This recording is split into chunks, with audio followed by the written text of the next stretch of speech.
in a Facebook, Instagram world. In other words, we're good at putting filters on things. We're good at showing people that life is amazing even though I'm depressed, right? And so everybody sounds tough, and everybody sounds like they got it all figured out. And the reality is there's very little toughness, and most people don't have it figured out. And so when the more senior people say, well, what should we do? They sound like, this is what you gotta do. And they have no clue, right? So you have an entire generation growing up with lower self-esteem than previous generations, right? Through no fault of their own, right? They were dealt a bad hand, right? Now let's add in technology.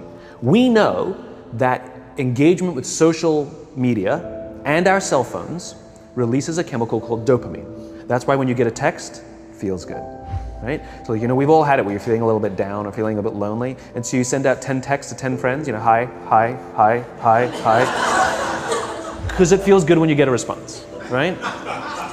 Right?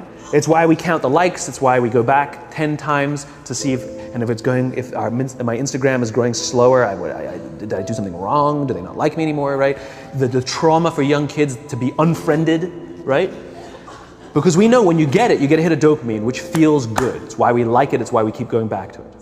Dopamine is the exact same chemical that makes us feel good when we smoke, when we drink, and when we gamble. In other words, it's highly, highly addictive, right? We have age restrictions on smoking, gambling, and alcohol, and we have no age restrictions on social media and cell phones, which is the equivalent of opening up the liquor cabinet and saying to our teenagers, hey, by the way, this adolescence thing, if it gets you down.